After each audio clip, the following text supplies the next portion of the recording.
character, knowledge, confidence. SRK Higher Secondary School, Karikalambakkam. I love my school, SRK. Best of the best is SRK. Bright future means SRK. Quality education, SRK. Knowledge forever, last forever. Faithful friends to see the portion. Lovely teachers and promise them. What's the culture we will start? I love my school, SRK. Best of the best is SRK. Bright future means SRK. Quality education, SRK. Admission is going on from pre-KG to 12th standard. Group A1A, Maths, Physics, Chemistry, Biology. Group A1B, Physics, Chemistry, Computer Science and Biology. Group A2, Maths, Physics, Chemistry and Computer Science. Group A3, Accountancy, Economics, Commerce and Computer Application. SRK Higher Secondary School, 45/7, Dilliyanur Main Road, Karikalambakkam, Puducherry 7. Good evening dear student, welcome back to our 12th standard CS class. So last class we will discuss about third chapter scoping. So now we discuss about the continue of the chapter. Types of scoping concept பார்த்துட்டோம். அதுல local scope LEGB ரூல்ல லோக்கலும் குளோபலும் பார்த்துருக்கோம். Next கிளாஸ்ல இருக்க next scope என்ன கான்செப்ட்னா enclosed. So என்க்ளோஸ்ட்னா என்னன்னு பார்க்கலாம். Enclosed scope all programming language permit. So all programming language permit function to be nested. Already நான் சொன்ன மாதிரி நெஸ்டட் மாதிரி இருக்கிறது தான் என்க்ளோஸ். என்க்ளோஸ்னாலே ஒரு வேரியபிள் பார்ட் வந்து இன்னொரு பார்ட் கூட டிபெண்ட் ஆகிருக்கிறது தான் நெஸ்டட் அப்படின்வாங்க. A function method value another function is call nested function. So ஒரு ஃபங்க்ஷன் மெத்தடை இன்னொரு ஃபங்க்ஷன் கூட வந்து கம்பைன் பண்ணியிருக்கிறது. ஸோ அதை நெஸ்டட் ஃபங்க்ஷன் சொல்லியிருக்கிறாங்க. ஓகேவா? அடுத்தது என்ன சொல்கிறாங்கன்னு பார்க்கலாம். எ variable which is declared inside a function which contain another function definition within it. The inner function can also access the variable of the outer function. So எப்போவுமே பார்த்தீங்கன்னா இன்னர் ஃபங்க்ஷன் கூட inner ஃபங்க்ஷன்லேருந்து கூட அவுட்டர் ஃபங்க்ஷன் கால் பண்ணிக்கலாம். So அந்த மாதிரி இருக்கிறது enclosed அப்படின்னு சொல்கிறாங்க. எப்பயுமே வந்து ரெண்டு ஃபங்க்ஷன் நெஸ்டட் ஆகிருக்கிற மாதிரி இருக்கிறத என்க்ளோஸ் ஃபங்க்ஷன் அப்படின்றாங்க. This scope is call enclosed scope. இது வந்து டிஃபைன் என்க்ளோஸ்டு ஸ்கோப்னு கேட்டாங்கன்னா நீங்கள் இதை மார்க் பண்ணிக்கோங்க. ஓகேவா? இந்த 2 மார்க்கையும் நீங்கள் இதுதான் எழுதணும். அடுத்தது, when a compiler or interpreter search for the variable in a program, it first search local and then search enclosing scope. Consider the following example. So கீழே கொடுத்துருக்காங்க என்க்ளோஸ் ஒரு பிக் எக்ஸாம்பிள் கொடுத்துருக்காங்க. ஸோ டிஸ்பிளே இங்கே ஏ it's assign to 10ன்னு ஒரு variable கொடுத்துருக்காங்க. அதுக்கப்புறம் பாருங்கள் display 1ல் வந்து print 1 கொடுத்துருக்காங்க. டிஸ்பிளே 1 அகெயின் print ஏன் கொடுத்துருக்காங்க. So again and again repeat ஆகிறது தான் என்க்ளோஸ் இல்லையா? இங்கே வெறும் டிஸ்பிளே தான் வரும். இங்கே டிஸ்பிளே 1 கொடுத்துருக்காங்க. ஓகே, அடுத்தது இங்கே கொடுத்துருக்காங்க பாருங்கள். First a it's assign to 10ன்றதை இங்கே டிக்ளேர் பண்ணியிருக்காங்க. அதுக்கப்புறம் இன்னர் ஃபங்க்ஷனில் போயிட்டு அதை டிஸ்பிளே பண்ண சொல்லியிருக்காங்க. அப்போ அவுட் சைடில் டிக்ளேர் பண்ணிவிட்டு இன்சைடில் ஆக்சஸ் பண்ணிக்கலாம். அதுதான் அங்கே என்க்ளோஸ்ட் ஃபங்க்ஷன். ஓகேவா? அதுக்கப்புறம் அதே என்க்ளோஸ் ஃபங்க்ஷனில் திருப்பியும் பிரிண்ட் பண்ண சொல்லியிருக்காங்க. அப்போ இங்கே ஒரு பிரிண்டே இருக்குது, இங்கே ஒரு பிரிண்டே இருக்குது. அப்போ 10ன்ற ஒரு வேல்யூ இன்னராக ஒரு ஃபஸ்ட்டு ஒரு வாட்டி பிரிண்ட் ஆகுது, அப்புறம் அவுட்டர் ஸ்கோப்பில் வந்து பிரிண்ட் ஆகுது. இதுதான் என்க்ளோஸ் ஸ்கோப். ஸோ ஒரு இடத்துல டிக்ளேர் பண்ணிவிட்டு அதை இன்னர்லேருந்து கூட ஆக்சஸ் பண்ணிக்கலாம். இது என்க்ளோஸ்டு ஸ்கோப். ஓகேவா? அடுத்தது, in the above example display 1 is defined the display. The variable a is defined at display can be even used by the display 1 because it is also a member of display. So இது எப்பயுமே member இந்த a is assigned to 10ன்றதை நம்ம முன்னாடி குளோபலாக declare பண்ணி என்க்ளோஸ்டாக declare பண்ணியிருந்தோம். So அதை வித்தின்குள்ளே வந்து கூட நம்ம ஆக்சஸ் பண்ணிக்கிறோம். அப்போ இது எப்பவுமே அந்த டிஸ்பிளேன்றது கூட மெம்பராக தான் இருக்குது அப்படின்னு சொல்கிறாங்க. Last scope, built in scope. So finally we discuss about the widest scope. So இதுக்கு பில்ட்-இன் ஸ்கோப்க்கு அனதர் நேம் பார்த்தீங்கன்னா வைடஸ்ட் ஸ்கோப். டிஃபைன் வைடஸ்ட் ஸ்கோப்னு கேட்டாங்கன்னா பில்ட்-இன் ஸ்கோப்பை தான் நீங்கள் எழுதணும். The built-in scope has all the names that are preloaded into the program scope when we start the compiler or interpreter. So compiler interpreter start பண்ணுறதுக்கு முன்னாடியே பார்த்தீங்கன்னா so preloaded பண்ணுறது. Preloaded is nothing but built in முன்னாடியே லோட் பண்ணி வச்ச ப்ரோக்ராம்ஸை call பண்ணுறது built-in scope அப்படின்னு சொல்கிறாங்க. Any variable or module which is defined in the library function of the programming language has built-in function or module scope. So இதுக்கு இன்னொரு நேம் தான் லைப்ரரி ஃபங்க்ஷன். லைப்ரரினா என்ன பண்ணுவோம்? ஸோ ஆல்ரெடி புக்ஸ் எல்லாமே அதை கலெக்ட் பண்ணி ஸ்டோர் பண்ணுறது தான் லைப்ரரியிலே. அதே மாதிரி ஃபங்க்ஷன்ஸ் எல்லாத்தையும் கலெக்ட் பண்ணி ஸ்டோர் பண்ணுறது தான் built-in scope or module scope. அதுக்கு இன்னொரு நேம் module scopeனு சொல்லுவாங்க. They are loaded as soon as library files are important imported to the program. So இதில் வந்து ஆல்ரெடி லோட் பண்ணதை லைப்ரரி ஃபைல்ஸை எடுத்து அதுக்கப்புறம் என்ன பண்ணுவாங்க, இம்போர்ட் பண்ணுறது தான் என்ன சொல்கிறாங்கன்னா பில்ட்-இன் ஃபங்க்ஷன்ஸ் அப்படின்றாங்க. அதுக்கான எக்ஸாம்பிள் கொடுத்துருக்காங்க பாருங்கள். என்டையர் ப்ரோக்ராம் கீழே கொடுத்துருக்காங்க பாருங்கள். Entire program module within built in or module scope. இதுதான் என்ன சொல்கிறாங்கன்னா வித் ஏ சாஃப்ட்வேர். அப்போது அந்த சாஃப்ட்வேர் தான் நம்ம இம்போர்ட் பண்ணுறது. ஸோ இம்போர்ட் பண்ணுறதுலாம் எப்படின்றது 14-13 சாப்டருக்கு மேலே நீங்கள் பார்ப்பீங்க. ஸோ இம்போர்ட்னு கொடுத்து அந்த சாஃப்ட்வேர் நம்ம அங்கே இம்போர்ட் பண்ணுறோம். அப்போது ஆல்ரெடி லோட் பண்ண ப்ரோக்ராமை நம்ம இங்கே கால் பண்ணுறோம். அதுதான் பில்ட்-இன் ஃபங்க்ஷன். இங்கே வந்து பார்த்திங்கன்னா டிஸ்பிளே 1ல் பிரிண்ட் பண்ண சொல்கிறாங்க, டிஸ்பிளே அகைன் 1ல் என்க்ளோஸ் மாதிரி எல்லாமே யூஸ் பண்ணிக்கலாம். வித்தின்லேயும் யூஸ் பண்ணிக்கலாம், அவுட்டர்லையும் யூஸ் பண்ணிக்கலாம். அந்த பில்ட்-இனோட இந்த சாஃப்ட்வேர் நேமை வச்சு இந்த மாதிரி இருக்கிறத பில்ட்-இன் ஃபங்க்ஷன் அப்படின்றாங்க. ஓகே, இம்போர்ட் பண்ணிவிட்டு ஆல்ரெடி ப்ரீலோட் பண்ண ஃபங்க்ஷனை கால் பண்ணால் அது built in function. Normally only function or modules come along with the software as packages, therefore they will come under built in scope. So அது வந்து சாஃப்ட்வேர் பேக்கேஜ் மாதிரி கொடுத்துருவாங்க. அதில் இருக்கிற ஆல்ரெடி பில்ட்-இன் பண்ணதுலேருந்து அந்த பேக்கேஜை நம்ம இம்போர்ட் பண்ணுறத என்ன சொல்கிறாங்கன்னா பில்ட்-இன் அப்படின்னு சொல்கிறாங்க, மாடியூல்ஸ். ஓகே, இதில் மாடியூல் பார்த்தோம் இல்லையா, மாடியூல்னால் என்னன்றதை பார்க்குறோம். ப்ரீஃப் டிஸ்கஷன் கொடுத்துருக்காங்க. Modules, a module is a part of program. மாடியூல்ன்றது நம்மளோட ப்ரோக்ராமில் அதுவும் ஒரு பார்ட் தான். Programs are composed of one or more independently developed modules. So ப்ரோக்ராமை பொறுத்த வரைக்கும் இந்த மாடல் எப்படி இருக்குன்னு சொல்கிறாங்கன்னா இண்டிபெண்ட், எதையும் டிபெண்ட் பண்ணாமல் ஸோ தனித்தனி செக்மெண்ட்டாக இருக்குது. ஒன் ஆர் மோர் இண்டிபெண்டன்ட்லி டெவலப்டு மாடியூல்ஸாக இருக்க போகுது. A single module can contain one or several statement closely related each other. So ஒன்னோட ஒன்று பார்த்தீங்கன்னா தனித்தனி ஸ்டேட்மெண்ட்டாக இருக்க போகுது. ஸோ எல்லாமே எதோடு கூட க்ளோஸ் ரிலேட்டிவாக தான் இருக்க போகுது. ஒரு பெரிய லார்ஜ் நம்பர் ஆஃப் ப்ரோக்ராமை கம்போஸ் பண்ணுறது சின்ன சின்ன செக்மெண்ட்டாக பிரிக்கிறது தான் மாடியூல்ஸ். அப்போ ஒன்னோட ஒன்று ரிலேட்டிவ் இல்லாத மாதிரி தான் இருக்கும், பட் எல்லாத்துக்குமே ஒரு கனெக்ட் இருக்குது அப்படின்னு சொல்கிறாங்க. Modules work perfectly or individual level and can be integrated with other modules. So ஒவ்வொன்றும் பார்த்தீங்கன்னா மாடியூல்ஸ் எப்படி ஒர்க் பண்ணணும், பர்ஃபெக்ட்லி இண்டிவிஜுவல் லெவல், அதுவும் தனித்தனி லெவலாக தான் எதையும் டிபெண்ட் பண்ணாமல் ஒர்க் பண்ணணும். பட் எல்லாத்துக்கும் அது என்ன இருக்குன்னா இன்டெகிரேட்டட் வித் அதர் மாடியூல்ஸ், ஒன்னோட ஒன்று கனெக்டிவ் இருக்கும் அப்படின்னு சொல்கிறாங்க. A software program can be divided into modules. Software program பார்த்தீங்கன்னா முழுக்க ஒரு ப்ரோக்ராமை டிவைட் பண்ணி தான் அது ஒர்க் பண்ண போகுது. ஸோ மாடியூல்ஸாக பிரித்தா மட்டும்தான் அதை என்ன பண்ண முடியும்னா to ease the job of the programming and debugging as well as.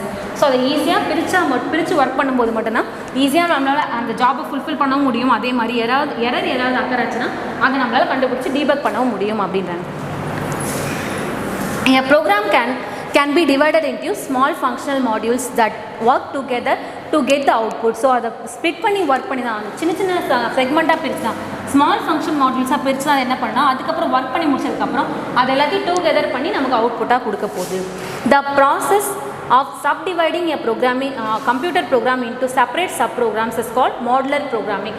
இந்த மாதிரி சின்ன சப்டிவைடிங் ப்ரோக்ராமை ஒர்க் பண்ண ப்ராசஸ் பண்ண வைக்கிறதா என்னன்னு சொல்கிறாங்கன்னா மாடுலர் ப்ரோக்ராமிங் அப்படின்றாங்க. ஓகேவா, modular programming enable programmer to divide up the works and debug pieces of the program. So இந்த மாடுலர் ப்ரோக்ராமிங்கை பொறுத்த வரைக்கும் சின்ன பீசஸாக அதை ஸ்ப்ளிட் பண்ணி எரரை ஈஸியாக ஃபைண்ட் பண்ணி டீபக் பண்ணி கண்டுபிடிக்கலாம். ஓகேவா, அடுத்தது அதே மாதிரி பார்த்திங்கன்னா அது ஒன்று இண்டிபெண்ட்லியாகவும் இருக்கும். The example of module or procedure, subroutine or function. இதுக்கு எக்ஸாம்பிளாக என்ன சொல்கிறாங்கன்னா ப்ரொசீஜர் சொல்கிறாங்க, ஸ்டெப் பை ஸ்டெப் ப்ராசஸாக இருக்கிறது. Subroutine basic building block of computer program. Functions, ஓகேவா, functions nothing but group of related statement தான் ஃபங்க்ஷன்ஸ் சொல்கிறாங்க. ஓகே, இந்த மாதிரி இருக்கிறதுலாம் மாடியூல்ஸ்க்கு எக்ஸாம்பிளாக சொல்கிறாங்க. அடுத்தது இது உங்களுக்கு ஒரு 5 mark question, characteristics of modules. So another 5 mark question இந்த சாப்டரில் டைப்ஸ் ஆஃப் ஸ்கோப் ஒரு பெரிய கொஸ்டின் அது. ஸோ அதுக்கப்புறம் இருக்குது characteristics of module. The following are the desirable characteristics of module. First என்ன சொல்லியிருக்காங்கன்னா module contain instruction, processing, logic and data. So module எப்படி இருக்குன்னா இன்ஸ்ட்ரக்ஷன் மாதிரி ஸ்டெப் பை ஸ்டெப் ப்ராசஸ் பண்ணுற மாதிரி இருக்கும். அடுத்தது ப்ராசஸிங், அதை ஒர்க் பண்ணுற மாதிரியும் இருக்கும். ப்ராசஸிங் லாஜிக் கண்டிஷனை மட்டும்தான் ஒர்க் பண்ணுற மாதிரி இருக்கும். அதே மாதிரி அதில் டேட்டாஸ் இருந்தால் தான் ஒர்க் பண்ண முடியும். அடுத்தது modules can B separately compiled and stored in A library. So modules எப்படி இருக்குன்னா தனித்தனியாக அதை கம்பைல் பண்ணுறதுக்கும் இன்டர்பிரேட் பண்ணுறதுக்கும் யூஸ் ஆகும். அதே மாதிரி பார்த்திங்கன்னா எல்லாத்தையுமே பில்டிங் ஃபங்க்ஷனாக லைப்ரரி ஃபங்க்ஷனாக ஸ்டோர் பண்ணும் அப்படின்றாங்க. Modules can be included in a program. Module முழுக்க எதில் இன்க்ளூட் ஆகுதுன்னா ப்ரோக்ராம்ஸ்குள்ளே தான் இன்க்ளூட் ஆகுது. 4th point, module segment can be used by the invoking a name and some parameter. So module செக்மெண்ட்டை பொறுத்த வரைக்கும் எதில் யூஸ் ஆகுனா நேம்லேயும், ஸோ அதை நேம் வச்சுன்னா பராமீட்டர், அதோட நேமை தான் பராமீட்டராக கொடுக்குறாங்க. ஓகேவா, அதை வச்சு தான் அதை யூஸ் பண்ண முடியும் செக்மெண்ட்டை. 5th point, module segment can be used by the other module. So ஒரு மாடியூல் ப்ரோக்ராமை இன்னொரு மாடியூல் ப்ரோக்ராம்லேருந்து கூட நம்ம கால் பண்ணி யூஸ் பண்ணிக்கலாம் அப்படின்றாங்க. இதெல்லாம் இந்த மாடியூல்ஸோட கேரக்டரிஸ்டிக்ஸ். இது வந்து ஒரு 5 மார்க் கொஷின் இது. ஸோ பார்த்துக்கோங்க, புக் பேக் 5 மார்க் இது. ஓகே, நெக்ஸ்ட்டு அடுத்து benefits of user modular programming. இதுவுமே பார்த்தீங்கன்னா புக் பேக்கில் ஒரு 5 மார்க் கொஷின் இது. டைப்ஸ் ஆஃப் ஸ்கோப் உங்களுக்கு 5 மார்க்கு, கேரக்டரிஸ்டிக்ஸ் ஆஃப் மாடல்ஸ் ஒரு 5 மார்க்கு, தேர்ட் 5 மார்க் பார்த்தீங்கன்னா benefits of using modular programming. ஓகேவா, இதுவுமே ஒரு 5 மார்க் கொஷின் தான். ஸோ ஃபஸ்ட்டு என்ன கொடுத்துருக்காங்க பாருங்கள், less code to be written. So அந்த மாடுலர் ப்ரோக்ராம் எழுதுறதுக்கு கம்மியான கோடை தான் நம்ம எழுதணும் அப்படின்றாங்க. அடுத்தது a single procedure can be developed for the reuse, eliminating the need to retype the code many times. So ஒரு பர்டிகுலர் கோட் நம்ம எழுதணும் டெவலப் பண்ணுறதுக்கு அப்படின்னா அந்த ப்ரொசீஜரை சிங்கிள் ப்ரொசீஜராக எழுதினா கூட அதை திருப்பி என்ன பண்ணிக்கலாம், ரீயூஸ் பண்ணிக்கலாம் அப்படின்றாங்க. அதே மாதிரி ஈஸியாக அந்த பார்ட்டை மட்டும், ஒரு பர்டிகுலர் பார்ட்டை மட்டும் நம்மளால் எலிமினேட் பண்ணவும் முடியும், ரீடைப் பண்ணவும் முடியும். என்ன நம்பர் ஆஃப் டைம் வேணாலும் அது நம்ம எக்ஸிக்யூட் பண்ண வைக்குமோ அகெயின் அண்ட் அகெயின் சொல்கிறாங்க. Third point, programs can be designed more easily because a small team deals with only a small part of the entire code. So program வந்து பார்த்திங்கன்னா எப்படி design பண்ணி ஈஸியாக டிசைன் பண்ணி அது ஒரு ஸ்மால் டீம் மாதிரி சின்ன சின்ன சப்ரூட்டின்ஸாக நம்ம பிரிக்கிறோம் இல்லையா. ஸோ ஸ்மால் டீமாக இருந்து ஒரு ஸ்மால் பார்ட்டாக இருந்து என்டையர் ப்ரோக்ராமை ரன் பண்ணுறதுக்கு ஈஸியாக இருக்கும். ஓகேவா, அது டிசைன் பண்ணுறதுக்கும் ஈஸியாக இருக்குது. இது எதுலாம் மாடுலர் ப்ரோக்ராமிங்கோட பெனிஃபிட்ஸ் இதெல்லாம். அதே மாதிரி ஃபோர்த் ஒன் சொல்கிறாங்க, modular programming allow many programmer to collaborate on the same application. So many programmers கூட ஒரே மாதிரியாக இருக்கிற அது கூட கம்பைன் பண்ணிவிட்டு நம்மளால் ஒர்க் பண்ண மெனி அப்ளிகேஷன்ஸை நம்மளால் ஒர்க் பண்ண வைக்க முடியும். இது வந்து பெனிஃபிட்ஸ் ஆஃப் மாடுலர் ப்ரோக்ராமிங். அடுத்தது the code is stored across multiple file. So அந்த கோட் பார்த்திங்கன்னா மல்டிபிள் ஃபைலாக கூட நம்மளால் ஸ்டோர் பண்ணலாம். Code is short, simple, easy to understand. So code பார்த்திங்கன்னா ரொம்ப ரொம்ப சிம்பிளாகவும் இருக்க போது, ஷார்ட்டாக இருக்க போது, அண்டர்ஸ்டாண்ட் பண்ணுறதுக்கும் ஈஸியாக இருக்குது. Errors can be easily identified as they localized to the subroutine or function. So நம்ம சப்ரோட்டின் மாதிரி பண்ணுறது, ஸ்மால் செக்ஷன் கூட தனித்தனியாக ஸ்ப்ளிட் பண்ணி ஒர்க் பண்ணுறதுனால ஈஸியாக நம்ம எரரை ஐடென்டிஃபை பண்ணி நம்ம டீபக் பண்ணலாம் அப்படின்னு சொல்கிறாங்க. அடுத்தது the same code can be used in many applications. So முன்னாடியே சொன்ன மாதிரி தான் ஒரே கோடை கூட நம்ம மெனி அப்ளிகேஷன்ஸ்க்கு யூஸ் பண்ணிக்கலாம். The scoping of variable can be easily controlled. Scope concept நம்ம பார்த்தோம் இல்லையா, ஸ்கோப் லோக்கல், குளோபல், இன்க்ளோஸ்னு பார்த்தோம் இல்லையா, அந்த மாதிரி ஸ்கோப்பிங் கான்செப்டை ஈஸியாக கண்ட்ரோல் பண்ணுறதுக்கு இந்த மாடுலர் ப்ரோக்ராமிங் யூஸ் ஆகுது அப்படின்றாங்க. Okay, last access control. இந்த சாப்டரோட எந்த லாஸ்ட் இது பார்த்திங்கன்னா ஆக்சஸ் கண்ட்ரோல் தான். ஆக்சஸ் கண்ட்ரோல்னால் என்ன அப்படின்னு சொன்னாங்கன்னா, it's nothing but it is a security technique. So நம்ம இவ்வளோ யூஸ் பண்ணிகிட்டு இருக்கோம், இது எல்லாத்துக்கும் ஒரு செக்யூரிட்டி இருக்கணும் இல்லையா, அந்த டெக்னிக் யூஸ் பண்ணுறது தான் access control. Access control is a security technique that regulate who or what can view or use resources in the computer environment. யார் அந்த ரிசோர்ஸை யூஸ் பண்ணுறாங்க, கம்ப்யூட்டரில் பார்த்திங்கன்னா ஒரு லிமிட்டடான ரிசோர்ஸாக இருக்கும். அந்த ரிசோர்ஸை யார் யூஸ் பண்ணுறாங்க, எப்படியெல்லாம் யூஸ் பண்ணலாம் அதை சொல்கிறது தான் இந்த ஆக்சஸ் கண்ட்ரோல். யாருக்கெல்லாம் அதுக்கு பெர்மிட் இருக்குது அதை பற்றி ப்ரீஃப் சொல்கிறது தான் ஆக்சஸ் கண்ட்ரோல். இது முழுக்க பார்த்திங்கன்னா இது ஒரு செக்யூரிட்டி கண்ட்ரோல். இது சொல்லியிருக்காங்க ஒரு who or what can view. So யாராலலாம் அதை வியூ பண்ண முடியும், யாராலலாம் அந்த ரிசோர்ஸை யூஸ் பண்ண முடியும், லிமிட்டடாக இருக்கிற அந்த கம்ப்யூட்டர் என்விரான்மெண்ட் அப்படின்னு சொல்கிறாங்க. It is and fundamental concept of security that minimize risk to the object. இது வந்து ஜென்ரலாக இருக்கக்கூடிய கான்செப்ட் தான் இது. இதில் பார்த்திங்கன்னா எதுக்காக யூஸ் பண்ணுறாங்கன்னா மினிமைசிங் ரிஸ்க். ஸோ அதிகப்படியாக ரிஸ்க் இல்லாமல் நம்ம ஈஸியாக நம்ம ப்ரோக்ராம் ரன் பண்ணுறதுக்கு கொடுக்குறது தான் கான்செப்ட் தான் இது. In other word, access control is the selective restriction of access the data. So இன்னொரு வேர்டில் சொன்னாங்க அப்படின்னா இது ஒரு செலக்டிவ் ரெஸ்ட்ரிக்ஷன் சொல்கிறாங்க. ஒரு ரூல் போட்ட மாதிரி, இந்த ரூல்குள்ளே தான் இது யூஸ் பண்ண முடியும், இந்த பெனிஃபிட்ஸ் எல்லாம் யூஸ் பண்ண முடியும், அந்த மாதிரி செலக்டிவ் ரெஸ்ட்ரிக்ஷன்ஸ் தான் இருக்குது. எதை ஆக்சஸ் பண்ணுறதுனா டேட்டாவை ஆக்சஸ் பண்ணுறதுக்கு. In object oriented programming language it is implemented through access modifier. Object oriented programming oops கான்செப்டை பொறுத்த வரைக்கும் எல்லாத்துலேயும் எதை இம்ப்ளிமெண்ட் பண்ணுறாங்கன்னா மாடிஃபைஸ் யூஸ் பண்ணி தான் இது இந்த கான்செப்ட் எல்லாமே இம்ப்ளிமெண்ட் பண்ணுறாங்க. Classical object-oriented languages such as C++, Java control the access class member by the public, private, protected keyword. Already உங்களுக்கு தெரியும், நீங்கள் C++ படிச்சிருப்பீங்க 11th. அதில் நம்ம என்ன கிளாஸ் மெம்பர்ஸ் பார்த்தோம், பப்ளிக் பார்த்தோம், ப்ரைவேட் பார்த்தோம், ப்ரொடெக்டட் பார்த்தோம். பப்ளிக்னா யார் வேணாலும் யூஸ் பண்ணிக்கலாம், ப்ரைவேட்ன்றது வித்தின் அந்த பர்டிகுலர் செக்ஷன் மட்டும் தான் யூஸ் பண்ண முடியும், ப்ரொடெக்டட்ன்றது ஸோ அந்த யார் அந்த பர்சனாக ப்ரைவேட் மாதிரி தான் பட் பப்ளிக் மாதிரி இல்லாமல் யூஸ் பண்ணிக்கலாம். ஓகேவா, private member can be private member of class are designated access from the outside of the class. So private member வந்து பார்த்திங்கன்னா அவுட் சைட் கிளாஸ்லேயே நம்மளால் ஆக்சஸ் பண்ண முடியாது. They can be handled only a function within the class. ஏன்னா ப்ரைவேட்னால யார் அந்த ரெஸ்ட்ரிக்ஷன் பீப்புள் மட்டும்தான் யூஸ் பண்ண முடியும். அது அவுட் சைட்லேருந்து ஆக்சஸ் பண்ணாலும் கண்டிப்பாக அதை பண்ண முடியாதுன்னு தான் சொல்கிறாங்க. அவுட் சைட் கிளாஸ்லேருந்து அதை டிக்ளேர் பண்ண முடியாது. அதே பப்ளிக்காக இருக்கும்போது பாருங்கள், public members generally methods declare in a class. So public member பார்த்திங்கன்னா முழுக்க கிளாஸ்க்குள்ளே டிக்ளேர் பண்ணுறது தான் இந்த இன்ஸ்ட்ரக்ஷனை யார் வேணாலும் ஆக்சஸ் பண்ணிக்கலாம். Or accessible from the outside the class. இது அவுட் சைட்லேருந்து கூட யார் வேணாலும் ஆக்சஸ் பண்ணிக்கலாம். The object of the same class is required involve the public method. Public மெத்தட்லையும் இதே கான்செப்ட் தான் அங்கே இம்ப்ளிமெண்ட் ஆகுது அப்படின்றாங்க.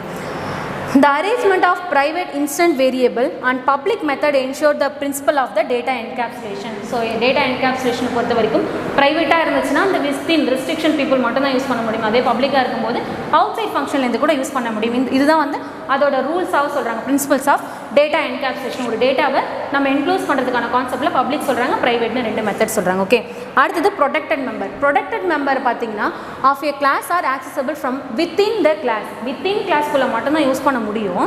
அப்போ ப்ரைவேட் மாதிரி தானே. And are also available it the subclasses. அதில் ஆனால் ப்ரைவேட் மாதிரி யூஸ் பண்ணிக்கலாம், பட் அதில் நிறைய சப் கிளாஸஸ்லாம் இருக்குது. அந்த மாதிரி இருக்கிறது protected member. No other process is permitted access to it. So அதுக்குன்னு எந்த ஒரு ப்ராசஸும் பெர்மிட் பண்ணுறது கிடையாது. This enable specific resources of the parent class to be inherit from the child class. Already நீங்கள் இன்ஹெரிட்டன்ஸ் கான்செப்ட்லாம் பார்த்துருப்பீங்க, parent node, child node. So அதுலேருந்து டிரைவ் ஆகிறது தான் எல்லாமே அப்படின்னு. இப்போ சப் கிளாஸ்னாலே என்னது, சைல்ட் நோட் டிரைவ் ஆகுது. ஒரு பர்டிகுலர் கிளாஸ்லேருந்து நிறைய நோட் கிளாஸ்வே ஆகுது தான் பேரண்ட் சைல்ட் நோட் கான்செப்ட் பார்த்துருப்பீங்க இல்லையா. அடுத்தது, Python does not have any mechanism that effectively restrict access to any instant variable or method.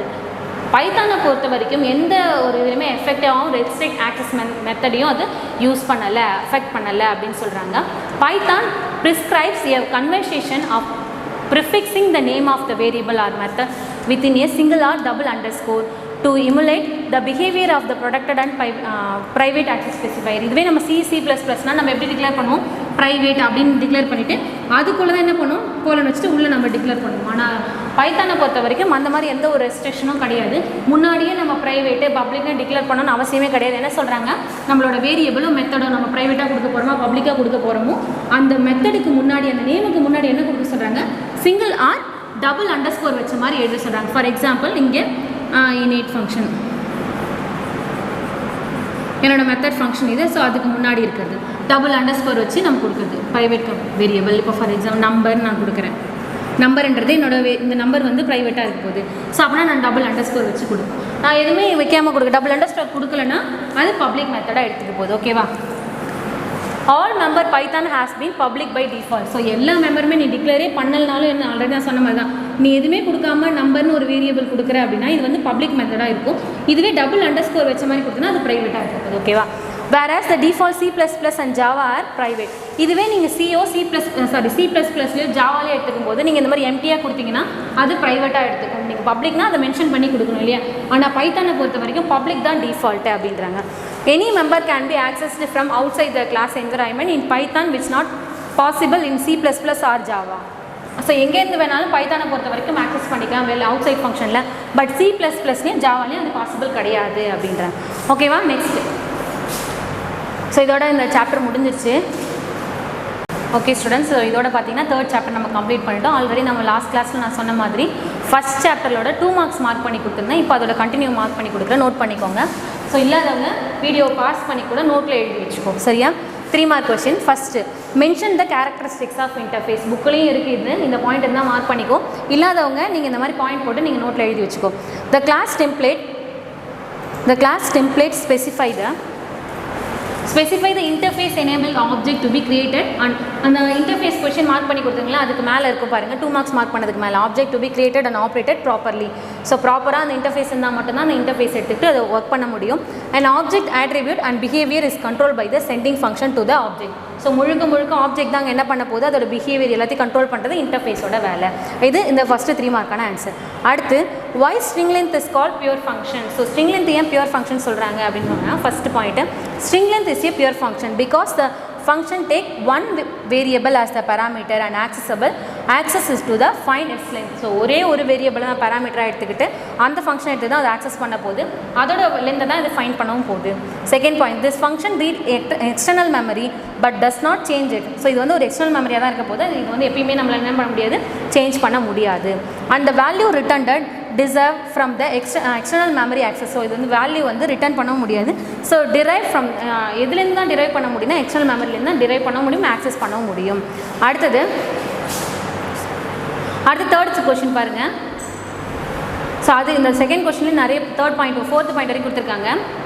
Okay, அடுத்து தேர்ட் 3 மார்க் கொஸ்டின் பாருங்கள். What is side effect of impure function, give example. Impure function ஏன் வந்து side effect இருக்குது அப்படின்னு கேட்டிருக்காங்க.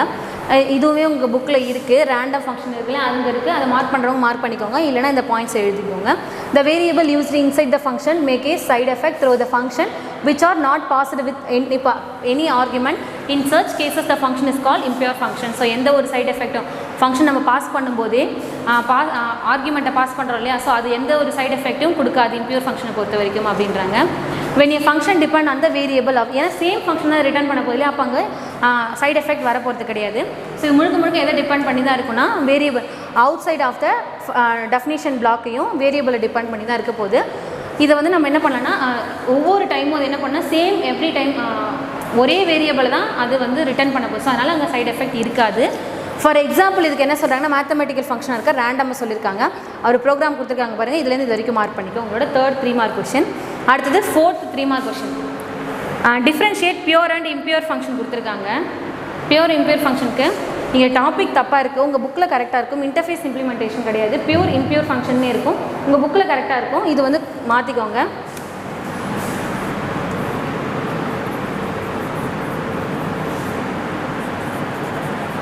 இது pure function, இது impure function. ஓகேவா? ஸோ அதுக்கப்புறம் இருக்கிறதெல்லாம் எழுதிக்கோ. Next one fifth 3 mark question. What happen if modify a variable outside function, give an example. So ஏன் வந்து மாடிஃபை பண்ண முடியாது, அப்படி எப்படி மாடிஃபை பண்ணலான்றது கேட்டிருக்காங்க பியூர் ஃபங்க்ஷனில். So one of the most popular of side effect இந்த மாடிஃபைங் வேரியபிள். ஸோ மாடிஃபை பண்ணும்போது கண்டிப்பாக அதை அலோவ் பண்ணாது. ஸோ அதுதான் என்ன சொல்கிறாங்கன்னா சைட் எஃபெக்டாகவும் சொல்கிறாங்க. அதை மாடிஃபை பண்ணலாம், எப்படி பண்ணலாம்னா ஸோ இந்த மாதிரி let y its and assign to 0 அப்படின்னு அசைன் பண்ணிவிட்டு அதுக்கப்புறம் இனிட் இன்க்ரிமெண்ட் ஆஃப் எக்ஸ் அப்படின்னு கொடுத்துட்டு அதுக்கப்புறம் என்ன பண்ணியிருக்காங்க ஒய்ன்ற வேல்யூ 0வை இங்கே வந்து மாடிஃபை பண்ணியிருக்காங்க எக்ஸ் ப்ளஸ் ஒய் அப்படின்னு அங்கே மாடிஃபை பண்ணியிருக்காங்க. இந்த மாதிரி மெத்தட் யூஸ் பண்ணி தான் மாடிஃபை பண்ண முடியும்னு சொல்லியிருக்காங்க. இது வந்து 5th 3 மார்க்கான ஆன்சர். ஆல்ரெடி நான் உங்களுக்கு 5 மார்க் பண்ணி கொடுத்துட்டேன். First parameter without type with type உங்களுக்கு புக்கில் மார்க் பண்ணியிருக்கேன். செகண்ட் 5 மார்க்கும் ஆல்ரெடி நான் ஃபஸ்ட்டு சாப்டர் முடியும் போது எழுதியாச்சு. தேர்ட் 5 மார்க் இல்லை இன்கேஸ் எழுதலாம் வீடியோ பாஸ் பண்ணி கூட எழுதிப்போம். Third explain with example pure function impure function. நம்ம 3 மார்க்கில் அந்த டேபிளர் காலம் மட்டும் பார்த்துருப்போம். ஸோ அது இல்லாமல் அதோட தியரிக்கும் சேர்த்து எழுதுனா உங்களுக்கு 5 மார்க்கான ஆன்சர். அடுத்து பாருங்கள் 4th 5 மார்க் வந்து இன்டர்ஃபேஸ் விசஸ் இம்ப்ளிமெண்டேஷன். ஸோ இதுவுமே பார்த்திங்கன்னா அதே கான்செப்ட் தான். இன்டர்ஃபேஸ் விசஸ் இம்ப்ளிமெண்டேஷனும் நம்ம டேபிளர் காலமாக பார்த்துருப்போம். இங்கே வந்து ப்ரீஃப் டிஸ்கஷனாக எழுத போகிறீங்க 5 மார்க். இதோட ஃபஸ்ட் சாப்டர் உங்களுக்கு முடிஞ்சிருச்சு. ஓகேவா? ஓகே ஸ்டூடெண்ட்ஸ், ஸோ நெக்ஸ்ட் கிளாஸில் நம்ம 4th சாப்டர் பார்த்துட்டு செகண்ட் சாப்டரோட 2 மார்க் 3 மார்க்கை மார்க் பண்ணி கொடுக்குறேன். தேங்க்யூ.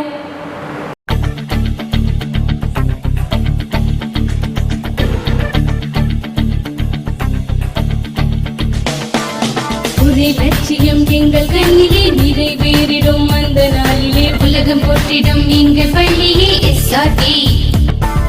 கல்வி பண்புகளை கண்ணின போற்று பள்ளிகள் யாவையும் கைவசமாக்கு பள்ளியின் பெயரை கேட்டால் சொல்லு SRT.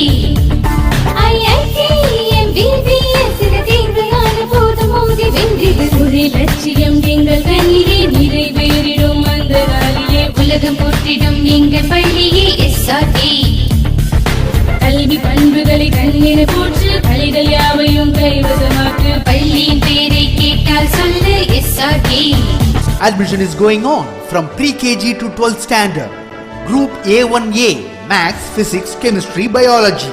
Group A1B Physics, Chemistry, Computer Science and Biology. Group A2 Maths, Physics, Chemistry and Computer Science. Group A3 Accountancy, Economics, Commerce and Computer Application.